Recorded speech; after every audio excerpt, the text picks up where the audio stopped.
بسم الله الرحمن الرحيم إن الحمد لله نحمده ونستعينه ونستغفره ونعوذ بالله من شرور أنفسنا ومن سيئات أعمالنا من يهده الله فلا مضل له ومن يضلله فلا هادي له ونشهد أن لا إله إلا الله وحده لا شريك له ونشهد أن محمدا عبده ورسوله أما بعد السلام عليكم ورحمة الله تعالى وبركاته بسم الله الرحمن الرحيم Qarz oldi berdisi Odam alayhisalomdan bu yog'ida bor va bundan keyin ham bo'ladi. Qarzni odamlar zarurat uchun oladi, hoy havasi uchun, orzu havasi uchun, isrof uchun oladi. Modomiki qarz insonlarning hayotining bir qismi ekan, shariati islomiya uni ana shu qarz ishini tartibga keltirishini xohlaydi. Biz bu darslarimiz orqali yoshlarni maqsad qilganmiz. Qarzni yomon narsa ekanligini hamma biladi-yu domla. Nima keragi bor buncha gapirishdi deb kimdir aytmoqchi bo'lsa, aytamizki, biz bu gaplarimizni yoshlarga qaratdik. Chunki yoshlarda orzu havas, hirs, dunyoga bo'lgan muhabbat boshqalardan qattiqroq bo'ladi. Qo'shimcha ravishda, tinimsiz ravishda atrofimizda mana shu dunyo matohi reklama qilinyapti, ko'zimizga o'tdek ko'rsatilyapti. Shunga qiziqib turib, qo'lida puli bo'lmagan odamlar, yoshlar ayniqsa qarzga kirib ketyapti. Ha, odamlarning ba'zilari qarzni zarurat uchun olayotgan bo'lishi mumkin. Ammo yoshlarning ichida xususan qarz bo'lib ketayotganlarni qarasangiz, unaqa zarurat uchun qarz olayotgani yo'q. Yangi telefonga, mashinaga, sayohatga, ijtimoiy rambaranglik uchun. Shuning uchun o'tgan darsimizning oxirida aytdik, ana shu qarzni olib, botib, to'la olmasdan uyini sotib, ko'chada qolib, adab cho'pini yegandan keyin aytadiki, menga o'sha qarz kerakmidi o'zi. O'sha narsani qarzga olishim zarurmidi deydi, lekin kech bo'ladi.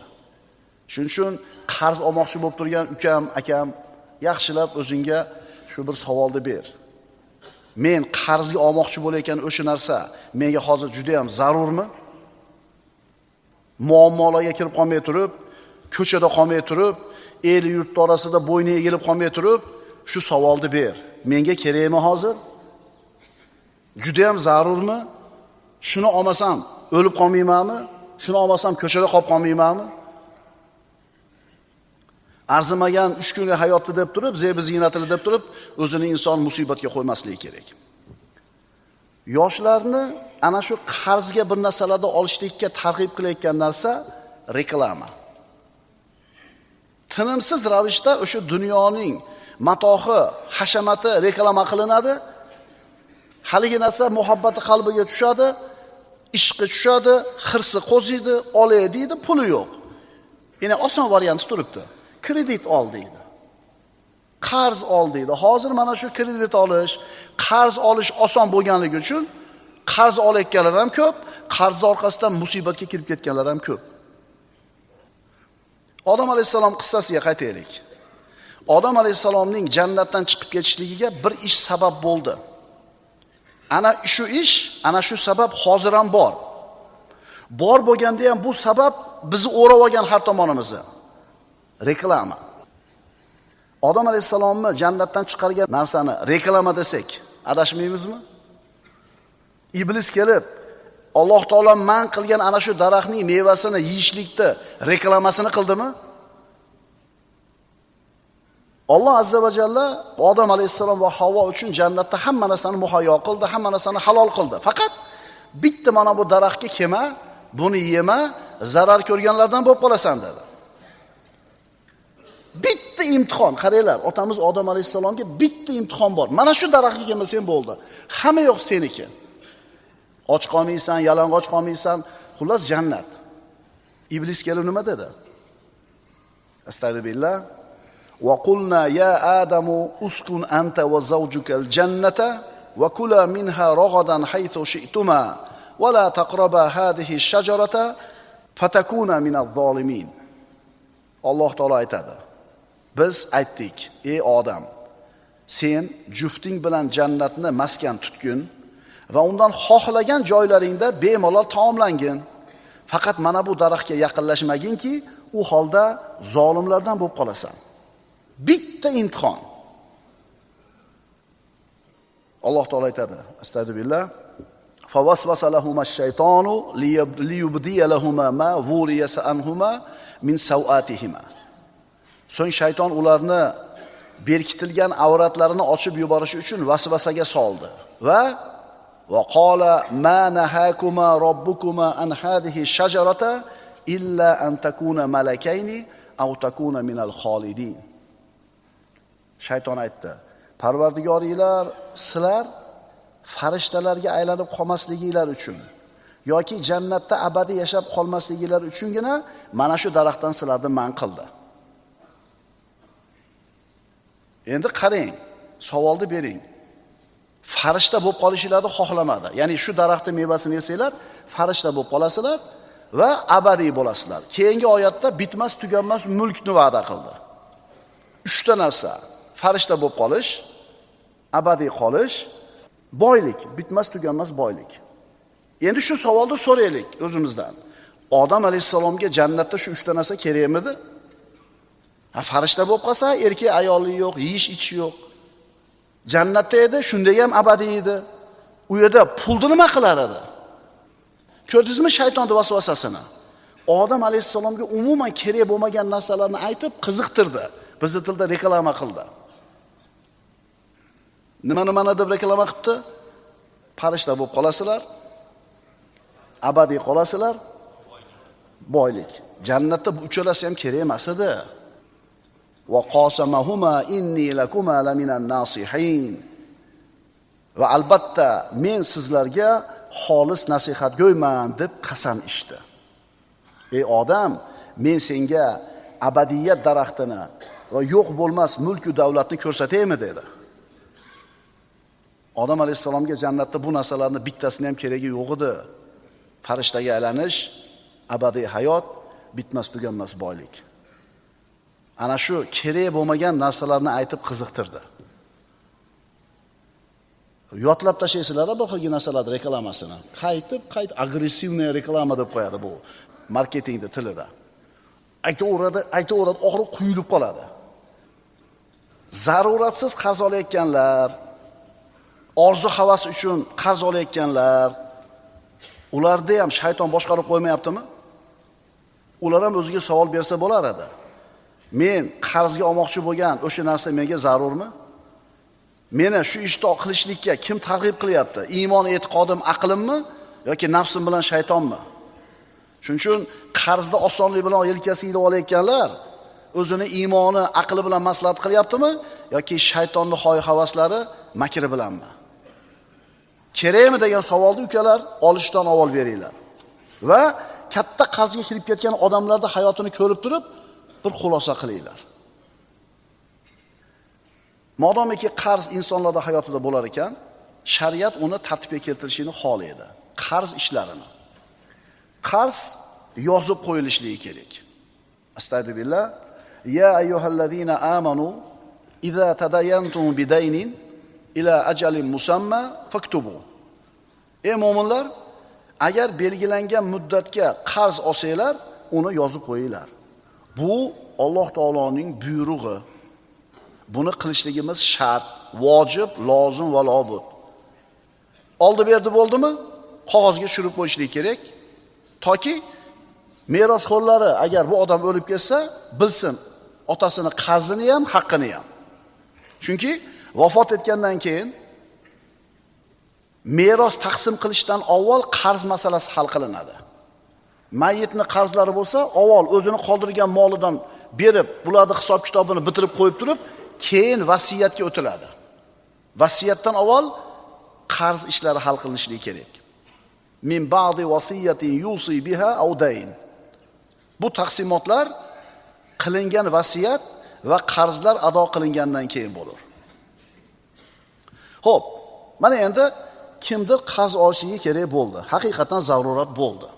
Endi nima qilish kerak? Birinchidan, qarz olishlik istisnoi holat bo'lish kerak, odatga aylanib qolmasligi kerak. Ikkinchidan, qarzni olgandan keyin yozib qo'yishlik kerak. Uchinchidan, qarzdor qarzni to'lashda saxiy bo'lish kerak va cho'zmaslik kerak. Tezroq to'lashlik harakatini qilish kerak. Payg'ambarimiz sollallohu alayhi vasallam aytadilar: "Mutlul g'aniy zulmun." Boy odamning, qodir odamning qarzini to'lamasdan cho'zishligi zulm deganlar Rasululloh. Shuning uchun o'tgan safargi darsimizda aytdik, qarz ishni orqaga tortadi dedik. Qo'lingizda palonchidan qarzingiz bor, berib qo'yadigan pul bor. O'sha qo'lingizdagi pulni bir 4dan 1, 5dan 1 qismini bersangiz qarzdan qutulasiz, lekin bermaysizda so'ramayapti deb. Ushlab obrotga kirgizaman deysiz, o'sha qarz boyaga biz aytayotgan pulingizni 5dan 1, oborotingizni naborot qiladi. O'sha 100 so'mda oborot qilmasdan 20 so'm qarzingiz berib qo'ying, 80 da oborot qiling, ishingiz o'sganini ko'rasiz. Hayrun nasi ahsanuhum qadoan. Rasululloh aytadilar, odamlarning yaxshisi qarzini yaxshi to'lovchisidir. Buxoriy va Muslimdan. Xo'p, qarz olishiga to'g'ri keldi. Niyatni to'g'ri qilsin. Payg'ambarimiz sollallohu alayhi vasallamning mana quyidagi biz o'qiydigan hadislarida qarz olayotgan odamning niyati qanchalar muhim ekanligini bilib olsak bo'ladi. Payg'ambarimiz aytadilar: "Man akhadha amwalan nasi yuridu adaaha addallohu anhu." Kim odamlarning molini qaytarish niyatida olsa, ya'ni to'layman, qaytarib beraman degan niyatda qarz olsa, Alloh unga yordam beradi. "Va man akhadha yuridu itlafaha atlafahulloh." Endi kim odamlardan molni olsa qarzga qaytarib bermayman degan niyatda, talofatga uchratish niyatida olsa, Alloh uni molini, uni pulini talofatga uchratadi. Demak, qarzni olayotgan paytda chin dildan niyat qilmagan bo'lsa, qaytaraman deb, Alloh bunaqa odamga yordam bermaydi.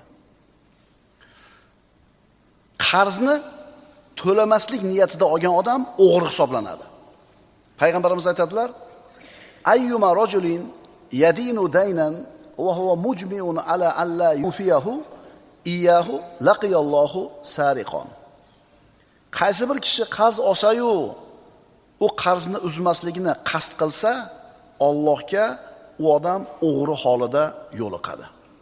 Shuning uchun qarzga kirishga majbur bo'lib qolgan bo'lsak, zarurat uchun olaylik, keragicha olaylik, oshiqcha olmaylik va albatta to'layman degan niyatda olaylik. Qarz olayotgan odam shu qarz olayotgan paytdayoq birinchi imkoniyat bo'lib qolgan paytda qaytarib beraman degan niyatni qilsin va qo'lidan kelgancha sabablarni qilsin. Alloh taolo unga yordam berishligini shartlardan bittasi shu. Qarangda, niyatga. To'layman desangiz Alloh yordam berar ekan. 3 ta odamga Alloh taolo yordam beradi. 3 ta qarzdorga Alloh taolo yordam beradi. Abu Said al-Hudri roziyallohu anhudan rivoyat qilinadi: "Salasatun haqqun alallohi azza va jalla aunuhum."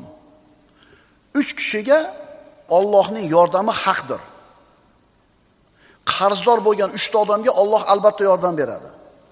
Al-mukatabul ladzi yuridul adaa. Qul o'zini xo'jayini bilan kelishuv qilgan. O'zini ozod qilishlikka, "Manoncha pul olib kelib berasan, ozodsan" deb. Mana shu mukotab deyiladi. O'sha pulni topib ozod bo'laman degan niyatda qarz bo'lgan bo'lsa, mana shu qulga Alloh taolo albatta yordam beradi. Albatta ozod bo'ladi inshaalloh. Ikkinchisi, "Wannakihul ladzi yuridul afafa."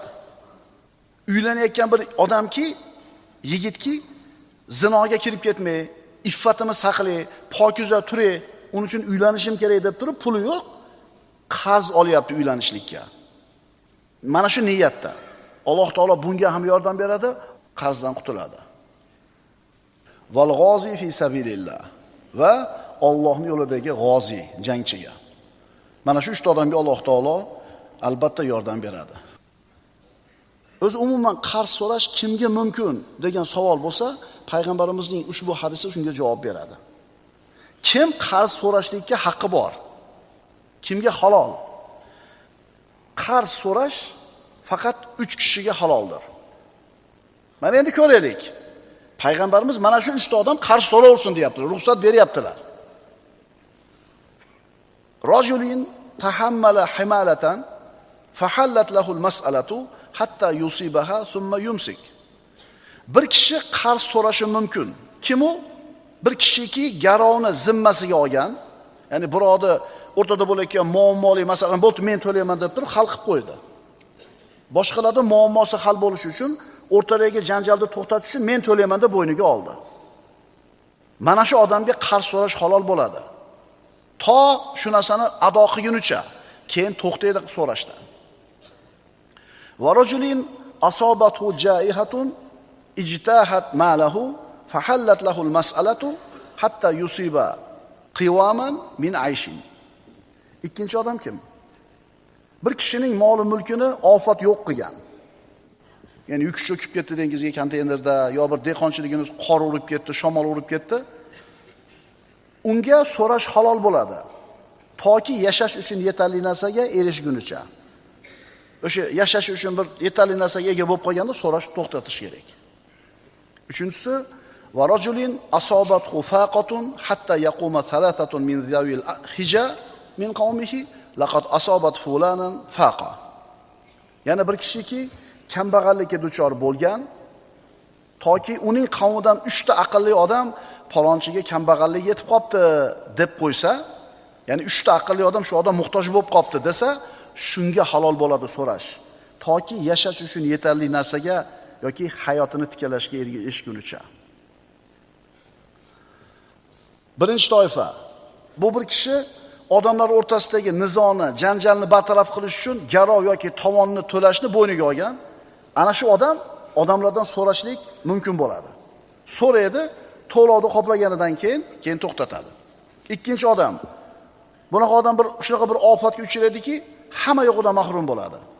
U ham so'rashi mumkin, to shu ehtiyojini qondiradigan narsaga erishgunicha. Uchinchisi, bir kishiki qattiq qashshoqlikka tushib qoladi.